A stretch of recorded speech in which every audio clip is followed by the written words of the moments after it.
Again, I am really impressed by all the speakers, and moving on to our next session. The speakers are Samiksha Pandey, Nida Zaidi, Dr. Ashu Dhiman, Dr. Ravinder Kaur, and Nishtha Malhotra. Please come on, guys.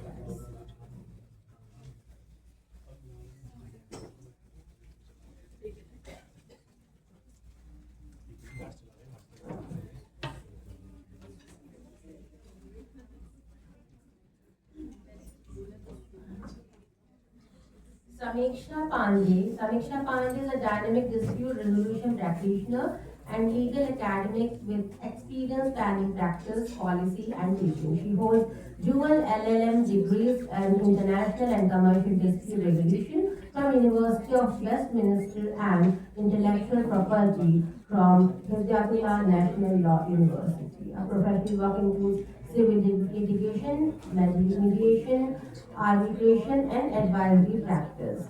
So over to Samiksha Pandey. Good afternoon, everyone. I am very humbled and grateful to be present here.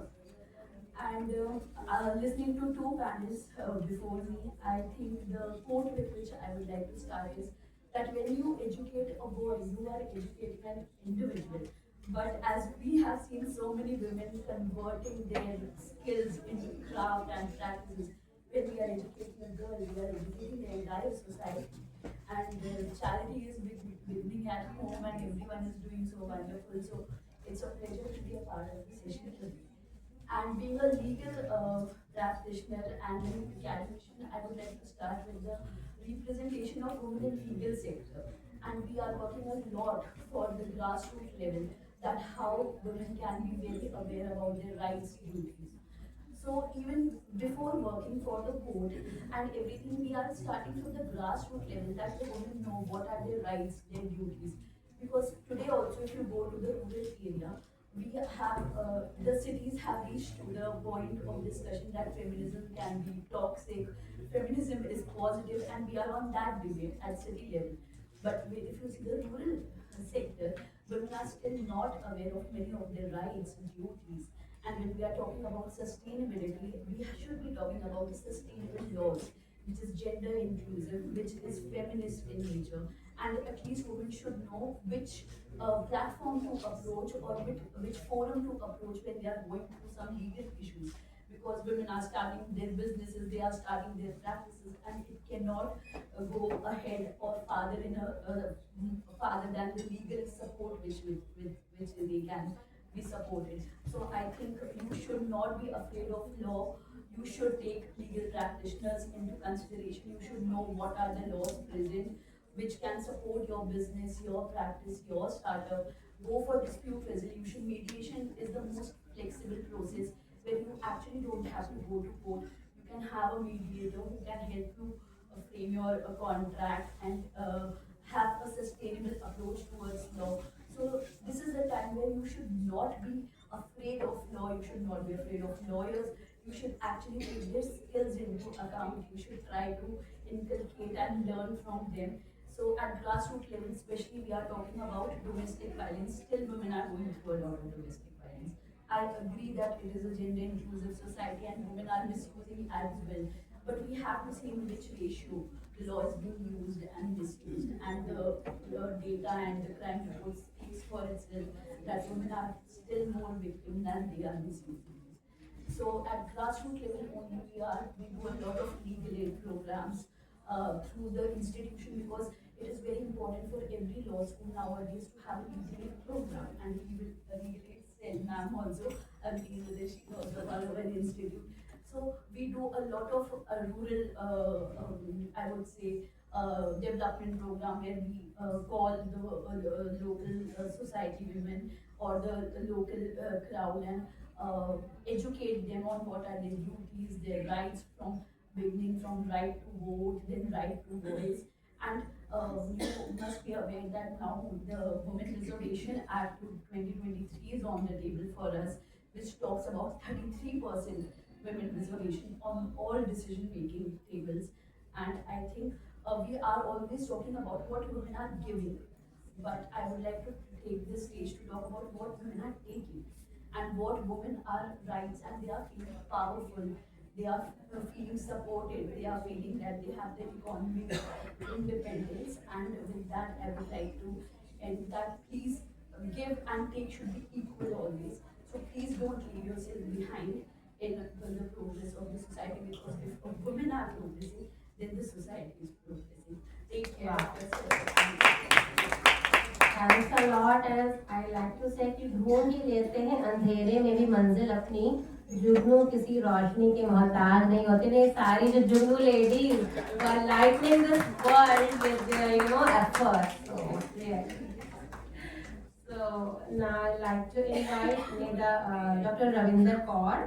Dr. Ravinder Kaur is a naturopath and holistic wellness coach dedicated to promoting balance of mind, body, and spirit. She specializes in natural healing methods and provides personalized wellness strategies focused on prevention, self-awareness, and sustainable living. Over to you. Thank you so much. जागने की story है, सब पहले मुझे ये बताओ।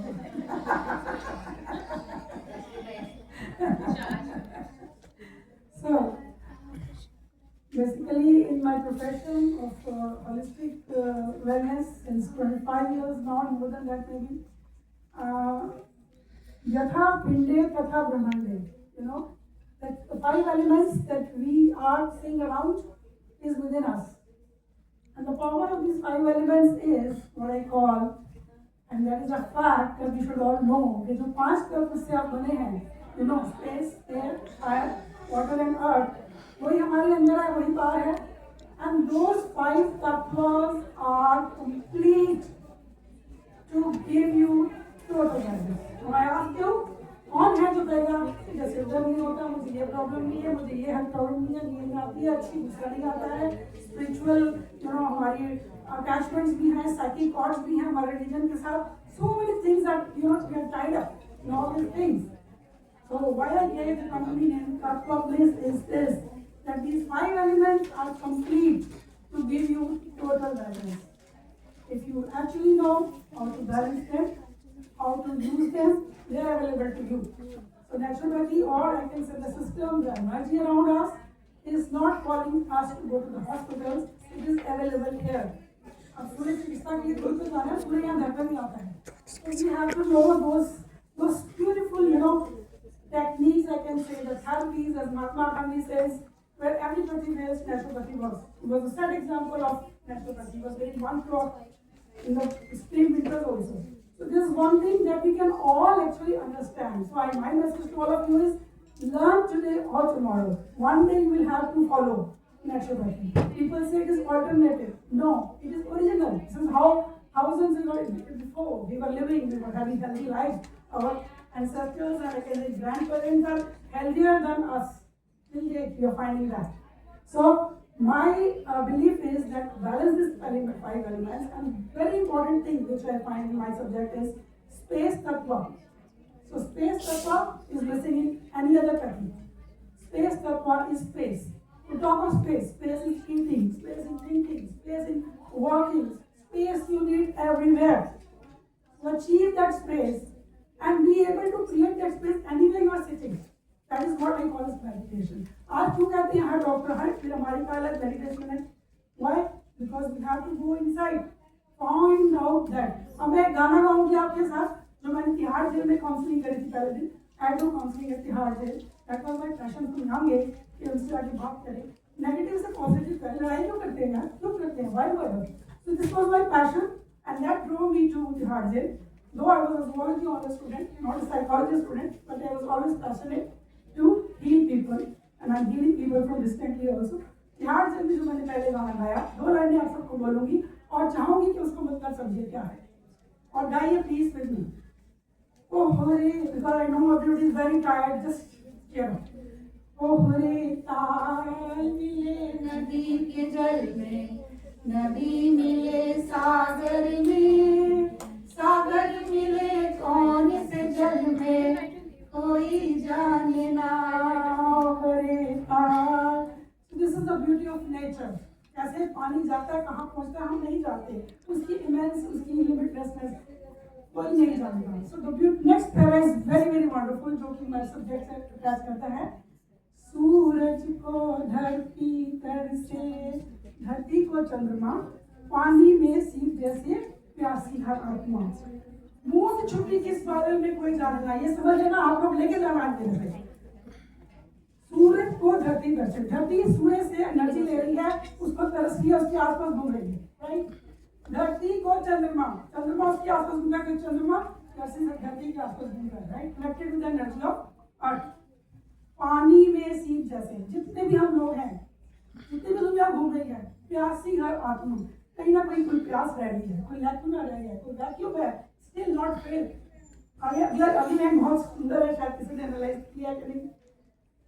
ये मैंने जेल में बोली, वो भी बहुत रही, मैं भी बहुत रही इस गाने के साथ. बूंद छुपी किस बादल में कोई जाने ना. और क्रिएटर जो लिखते हैं वो भी डिवाइन लिखते हैं, हम अभी लिख नहीं सकता ये चीजें. बूंद छुपी किस बादल में कोई जाने ना. वो कौन सी ड्रॉप गिरेगी जो उस सीप में मोती बन जाए.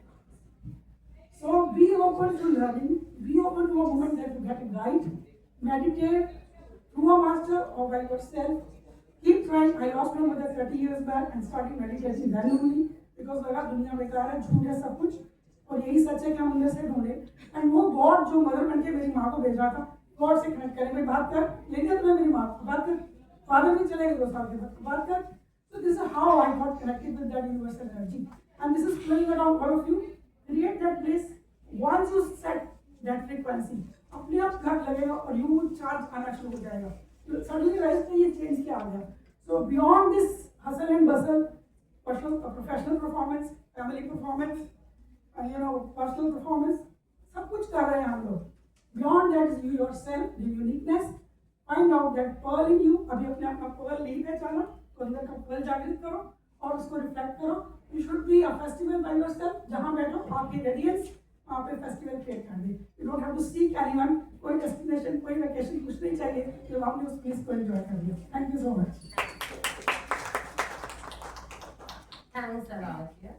And now I'd like to invite Nida Zaidi. Nida Zaidi is a communication and employer branding professional with over 10 years of experience in strategic communications, digital engagements, and brand storytelling. She serves as Associate Director, Marketing and Communication at Brand Content Bharat, where she leads initiatives in employer branding, internal communication, and digital presence. Over to you. Thank you so much, ma'am. And thank you everyone who's taking time here to sit down and listen to us and engage in a conversation which is very close to all of us, because honestly, holistic wellness is not an individual responsibility. It is a collective responsibility. When we talk about mind, when we talk about body, when we talk about earth, it's not just individualistic, but now more and more corporates, more and more firms are now actively involved into investing so much amount, which ideally should have been like a systemic design. Had the workplaces been designed earlier in a format that we don't have to push people for wellness programs and initiatives, then things would have been in a different manner. But I think we'll just take it like that. Since we're talking about holistic wellness of mind, body, and earth, we can address it one by one. Where we talk about mind, when the mind is absolutely clear, when the mind is free from stress, I think these are the things that the organizations and the firms have to take care of for their people, for their employees. So at GT Bharat, which my financial consulting firm is, we don't call our employees as employees. We call them as people.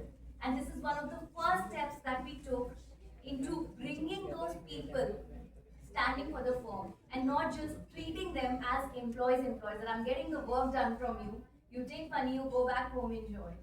We make them as family. And when we treat people as family, automatically we have the holistic wellness of mind. The first thing is already done.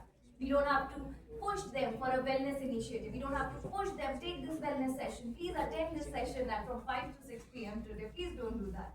Rather, we make the systems designed in such a format that the manager will not call you after 5 o'clock when you're spending quality time with your family. There would be clear expectations. There would be boundaries that would be set, which obviously, as organizations, they really are, pushing for that. Next, coming to the body. When we talk about body, we want the bodies to be fully energetic. We don't want to push people to the extent where, if we see things in the pre-COVID era, we used to actually encourage people to work like people who push themselves, who go on back-to-back meetings, who sit for long, who spend more and more time, on systems, on screen. More screen time means more productivity. That was the case in the pre-COVID era. When we entered COVID, then we saw work from home environment where we were working, we were just going to the kitchen, we were spending quality time alongside. Of course, there were fears of COVID, that was a different story altogether. But we realized that there is a family setup also alongside work, where people started valuing more. Where while the women were already engaged in a lot of homemade activities, but the men also started getting involved. That's when we saw the concept of work-life integration. Moving from work-life balance, we saw work-life integration. And that's how we saw the body also engaged in it. So this element of holistic wellness of body came into picture. And finally, when we talk about earth, we talk about the environment. When we want to diminish the hierarchies, where we talk people one-on-one, where we consider everybody equal. I think that is the kind of workplace designs that have to be created so that people feel more valued. People take care of not just for their mind, but of their body, but of the surroundings and the meaningful relationships that they create. One of the examples that I can quote would be a simple initiative that I took. I'm a mother of 3-year-old twins, and of course, this journey has been, of treatments and everything, after and then delivering like 3 years ago. And then I realized that, I need to take care of my health. And then I started a small running club in my office. And slowly I saw a lot of people actually joining this club because we didn't set like long ambitions. We were like, we'll coordinate with each other. We create a simple WhatsApp group, and everybody, you run 1 kilometer, you post a selfie. And then that connections grew so stronger that we could focus on all the elements, like I mentioned about holistic wellness of mind, body, and all. From the mind, people came with stress, but they left out with a lot of less stressed environment. People took care of their body because here they were more relieved, and they take care of the environment when we talk about the meaningful relationships. So closing with this, burnout is not the solution. Rather, having very nicely invested workplaces design is the solution for the future. Excellent. Yeah. So now I'd like to invite Dr. Ashu Deman. Dr. Ashu Deman is an academic and legal professional serving as assistant professor at the WICCI School of Law and Legal Studies, Guru Gobind Singh Indraprastha University. She specializes in criminal, business, and family laws with a keen interest in alternative dispute resolution (ADR). So over to you. Ma'am, thank you so much. So, greetings everyone. So, me being the last person talking about your holistic wellness, so everything has already been covered by all of my panelists. So, I will not be discussing about what holistic wellness actually looks like from this lens of philosophy. Rather, I will put forth at how the legal lens has provided us, or it has taken the responsibility of providing the collective holistic wellness to all of us. Starting with the individual, although we have discussed the individual, the collective holistic wellness of everyone, we have discussed it already, but I would like to put forward that how the state is trying to help us, how the state has taken the responsibility of protecting us or our mental health, our physical health, or our individual self, and also has taken the responsibility of protecting the motherland.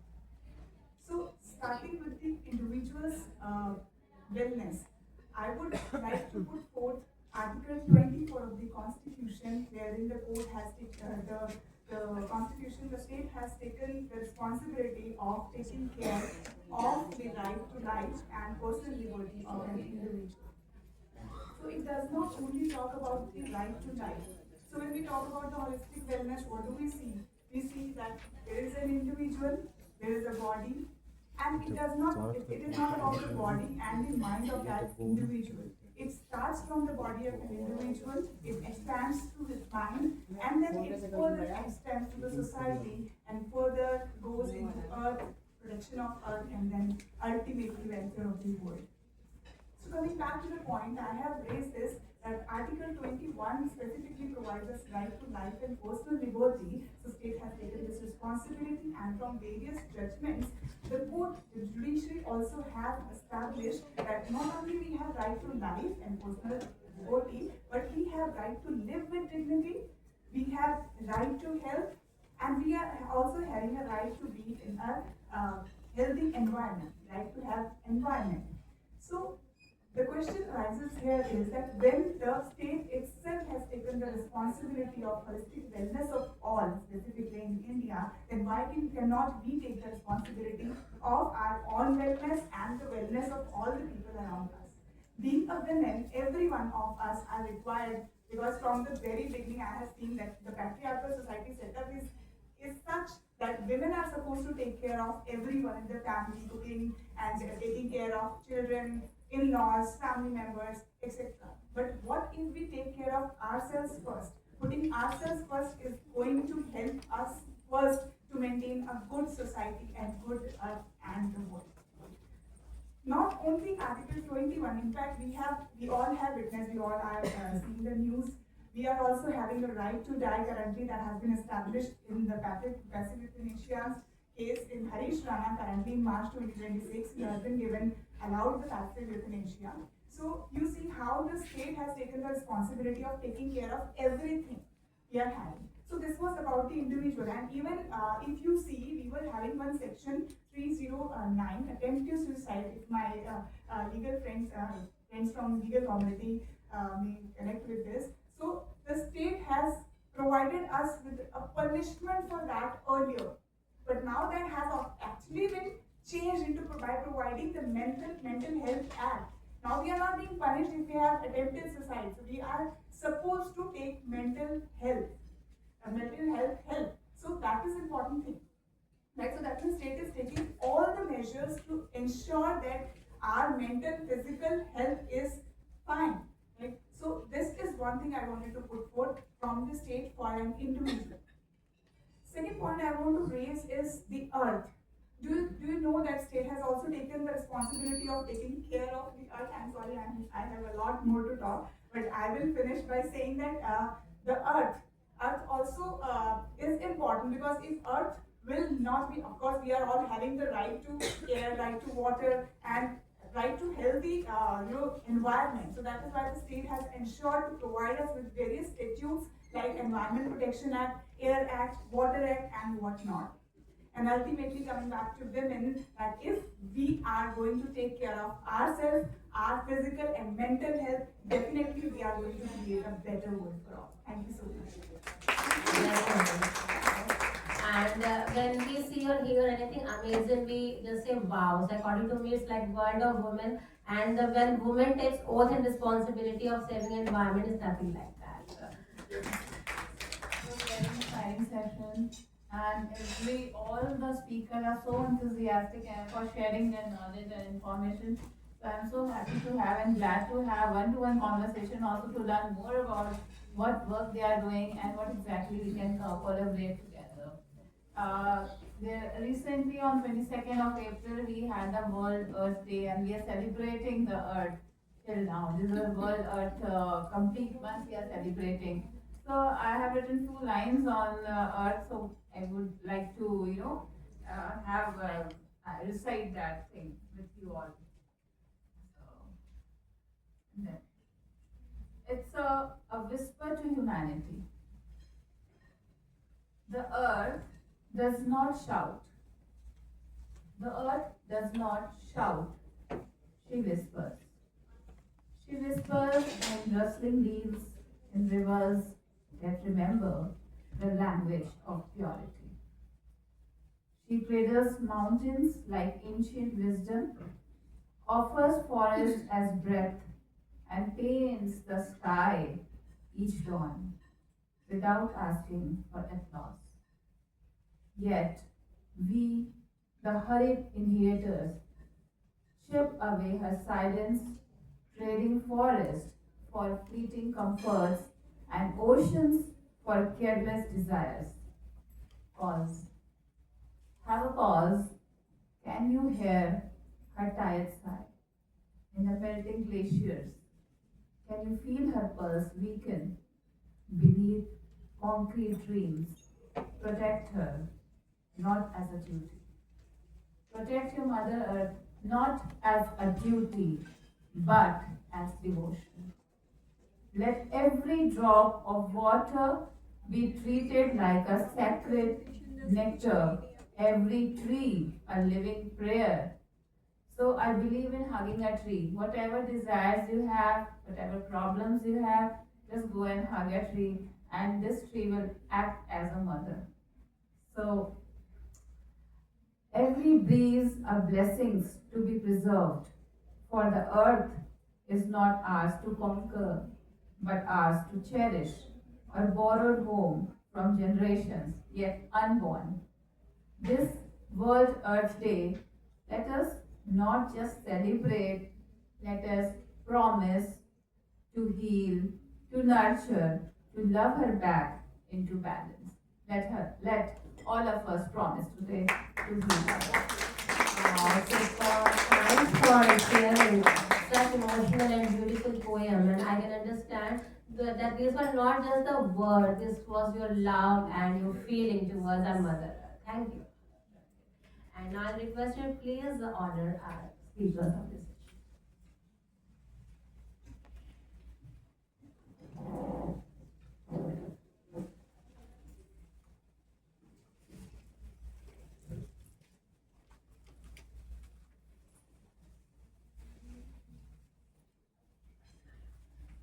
Samiksha Pandey.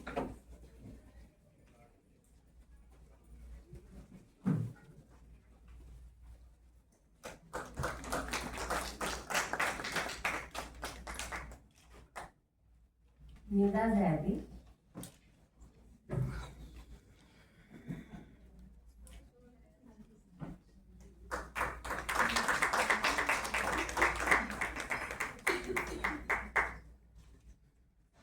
Dr. Ashu Dhiman.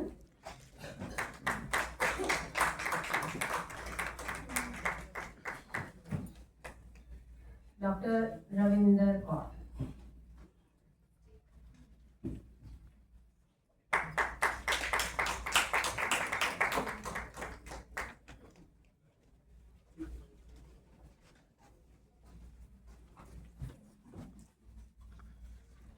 Dr. Ravinder Kaur.